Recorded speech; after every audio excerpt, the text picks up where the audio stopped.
The morning light danced across the Boston harbor, turning the waves into sheets of silver. Seagulls cried above the masts, and the smell of salt and coffee mingled in the air. It was the kind of day that tricked you into believing the world was kind. I remember thinking that as I stepped onto my son's new yacht, a vessel gleaming like a millionaire's promise. "Mom, it's good to see you up and moving again," Adam said, kissing my cheek. His smile was wide but tight at the corners, the kind of smile people practice in mirrors before interviews. Madison, my daughter-in-law, stood a few steps behind him in a white sundress and oversized sunglasses, holding a mimosa. Her perfume hit me like expensive anesthesia, sweet enough to mask the poison underneath. "This is beautiful," I said, glancing around at the polished deck, the brass fittings, the cool confidence of wealth. "How much did this thing cost you?" Madison laughed. "Oh, Eleanor, don't ask questions you don't want the answer to." They'd told me it was a celebration cruise, a little toast to my recovery after surgery. I wanted to believe that. After Robert died, the distance between me and my son had grown like fog over the sea. So I let myself think this was his way of coming back. I should have seen the warning signs, the temporary power of attorney papers I'd signed in the hospital, the lawyer who suddenly stopped returning my calls, the way Adam's eyes never quite met mine when we talked about the family trust. For the first hour, everything was picture perfect. Madison took selfies, laughing too loudly, pretending I wasn't in the background of each one. Adam poured me champagne, again and again. We drifted past the coastline until the houses shrank to white dots, and it was just us, the blue horizon, and silence. "So," Adam said finally, leaning on the railing, "have you given any thought to updating your will?" "My will?" I blinked. He smiled softly, as if the question were casual. "You know, just to make things simple for us. In case, well, anything unexpected." I looked at him. "You mean, in case I die?" Madison tilted her phone toward me, pretending to check her reflection but angling the camera. "Come on, Eleanor, don't be dramatic." My fingers tightened around the glass. The pieces clicked together. The champagne, the filming, the careful questions about my memory after surgery. They were building a story, one where I'd gone senile.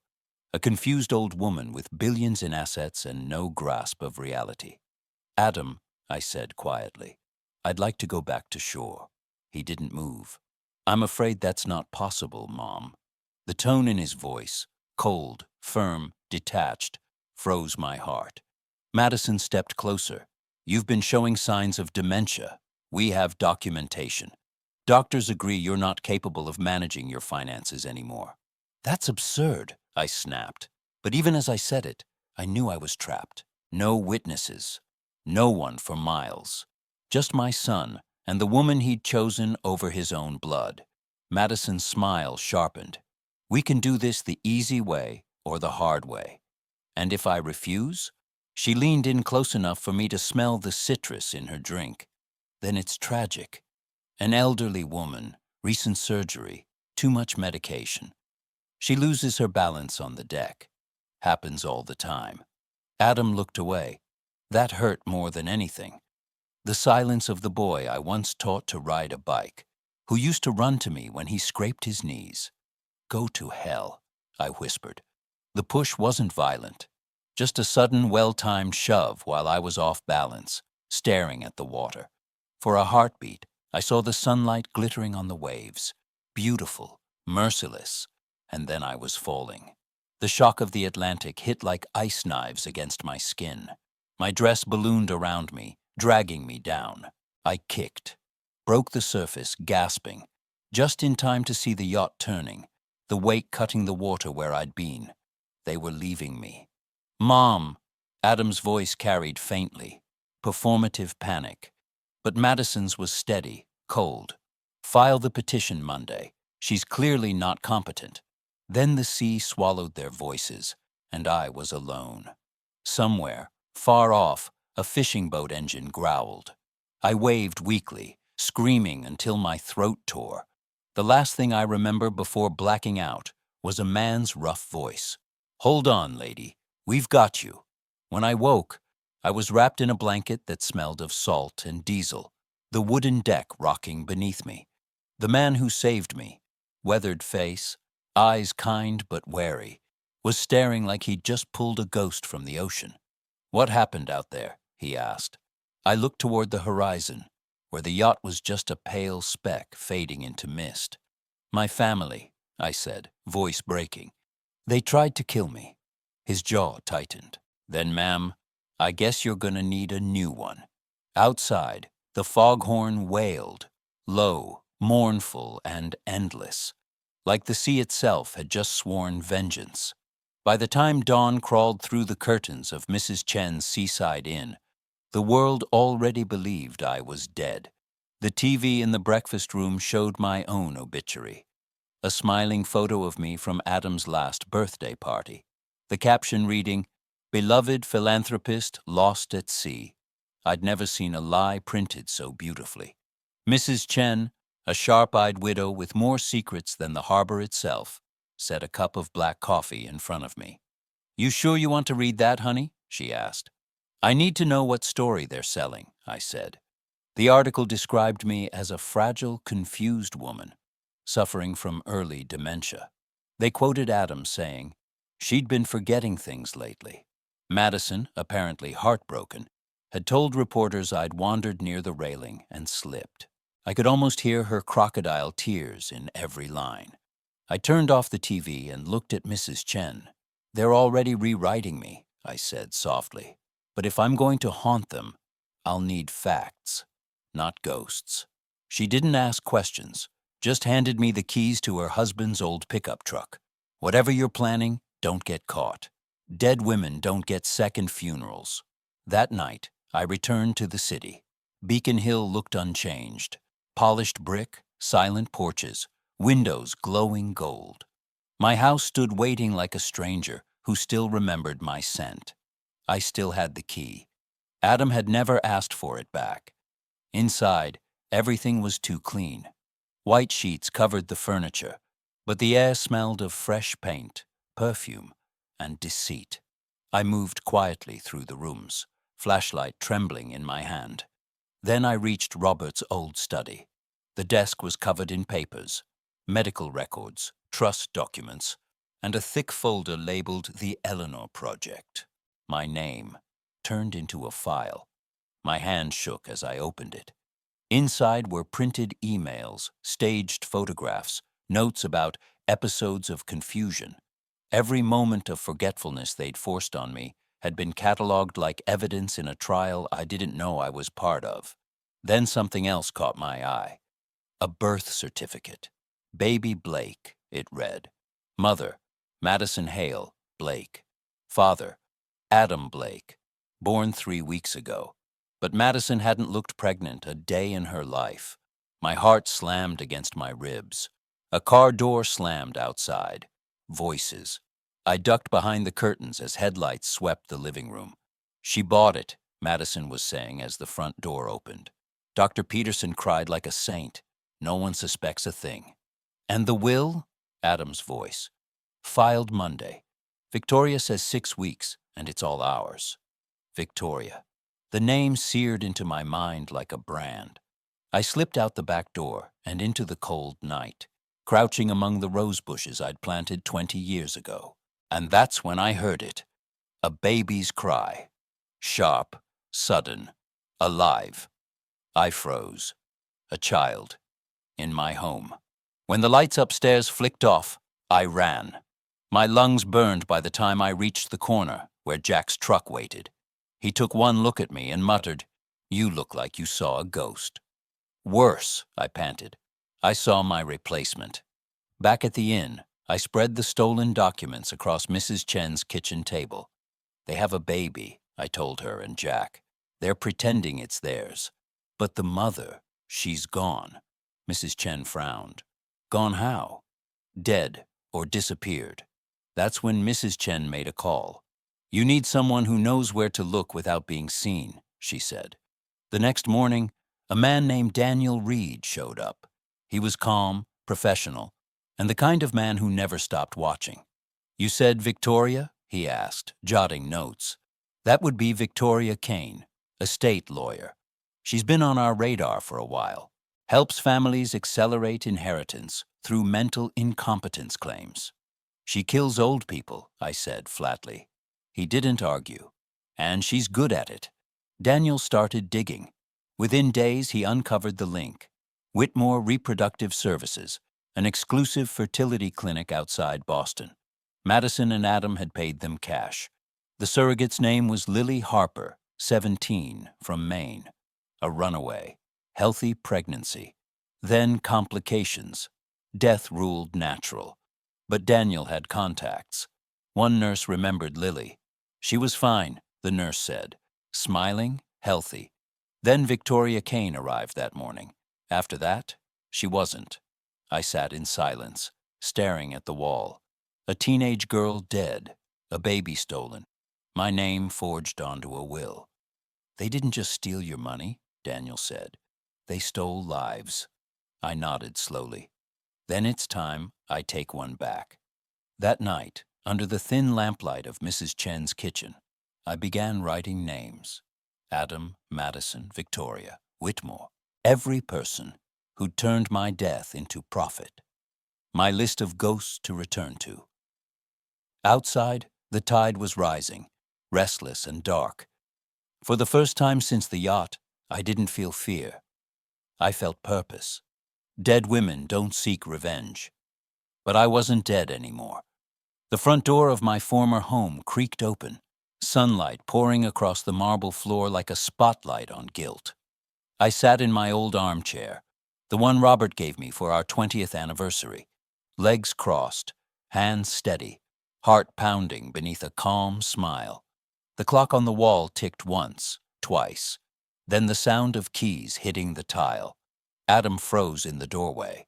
Madison followed, mid-sentence, still scrolling her phone. When she looked up and saw me, the scream that ripped from her throat could have shattered glass. "Hello, darlings," I said pleasantly. "Rough morning?"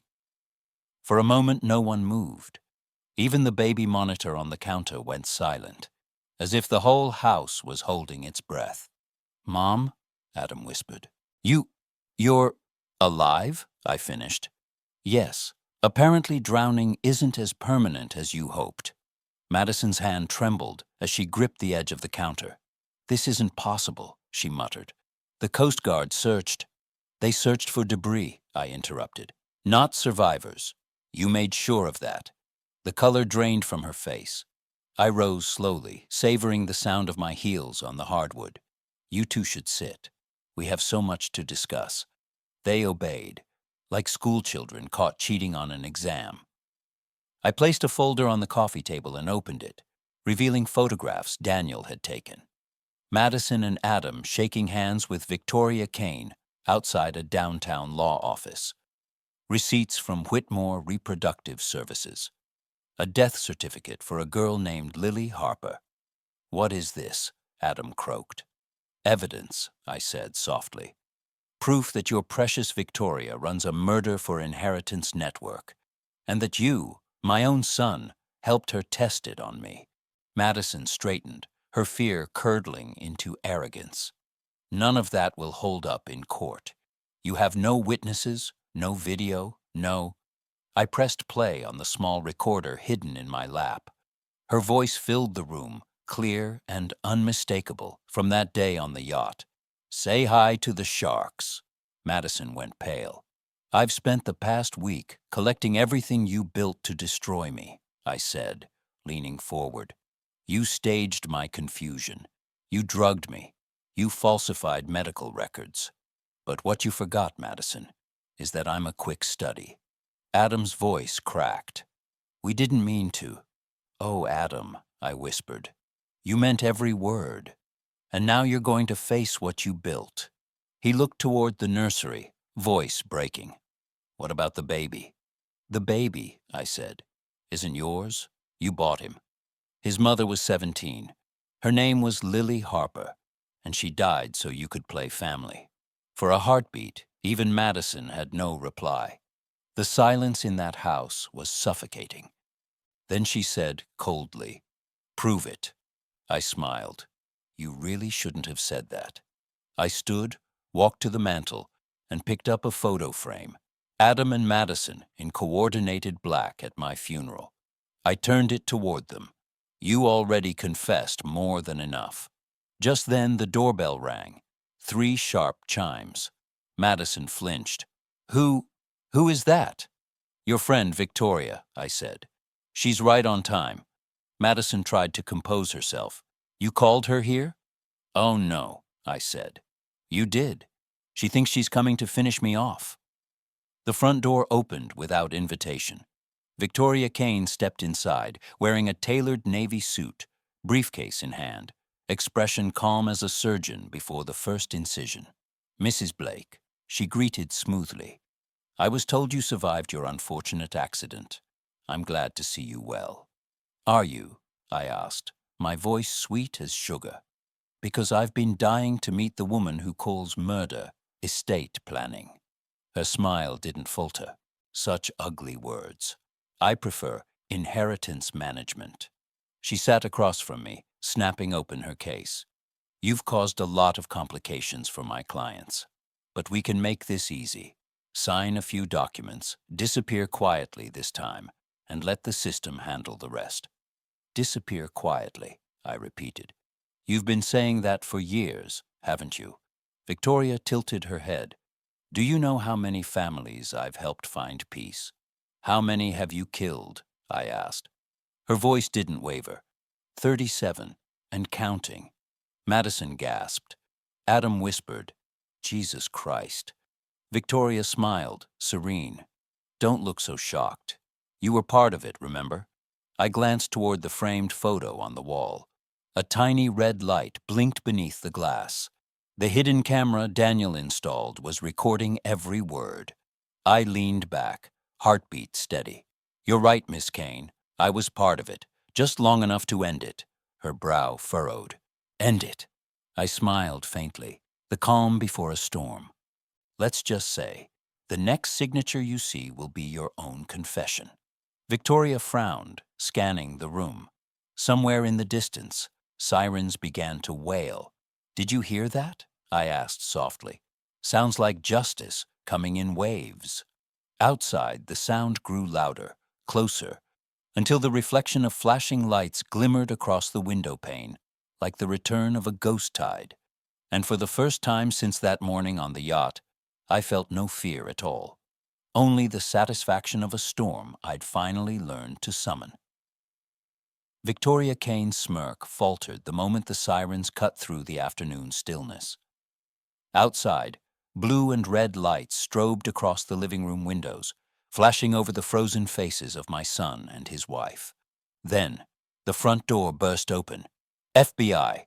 The voice thundered through the hall as half a dozen agents flooded the room, weapons drawn but controlled, their badges glinting in the sun. Victoria barely had time to stand before Agent Maya Brooks, tall, composed, eyes like ice, stepped forward and read her rights.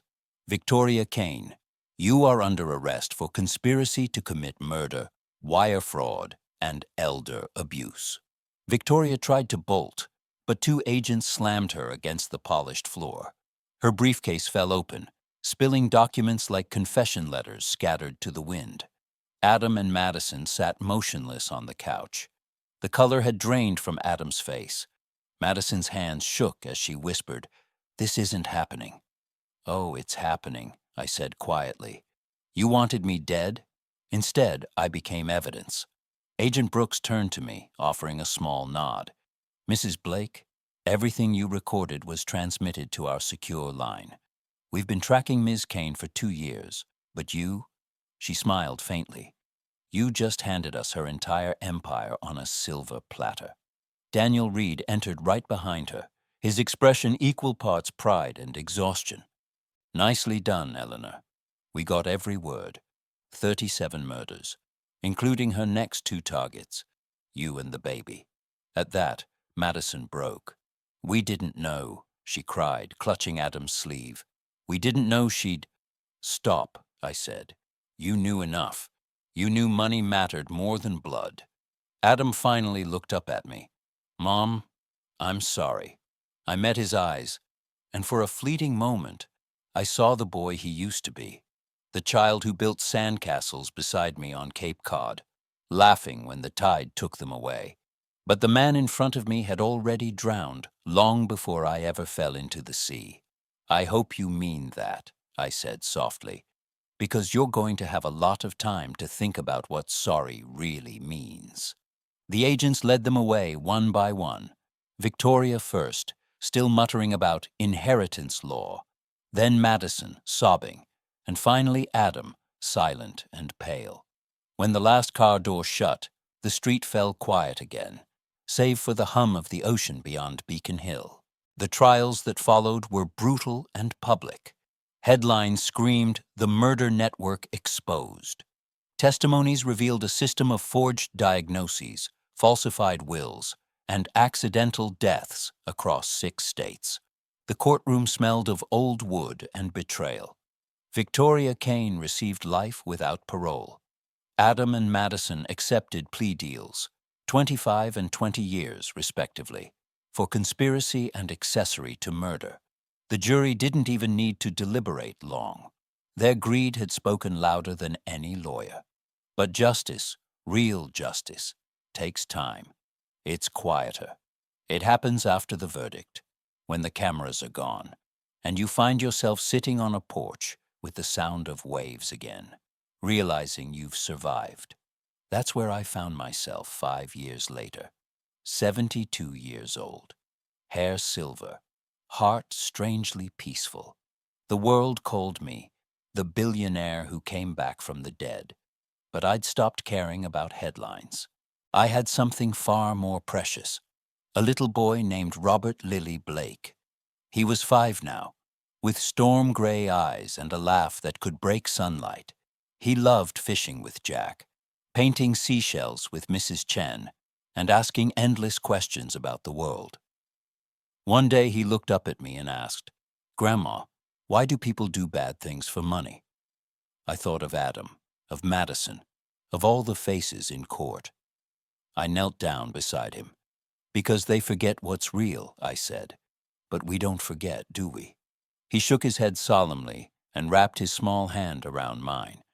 "No, we remember the good. Every Christmas, Daniel, now Special Agent Reed again, sends me a card with a photo of another senior he's helped protect. Mrs. Chen has turned her inn into a quiet refuge for people escaping families like mine once was. And Jack, he's still out at sea every morning, though he insists the ocean behaves better, since the day he fished me out. Sometimes I sit on the porch and watch the sunset paint the harbor gold. The same sea that tried to claim me now carries the laughter of a child. Adam writes me letters from prison. He says he prays, that he dreams of redemption. I never answer. Forgiveness isn't silence. It's the decision not to drown with those who pushed you. I look at Robert Lilly, playing in the sand, his laughter riding the wind. He is both past and future. His mother's courage, my second chance. Family, I've learned, isn't blood or inheritance. It's who dives in when you're sinking. As the sun dips below the horizon, I whisper to the waves, the same words that carried me through every storm. No more accidents, only choices. And this time, the sea is listening.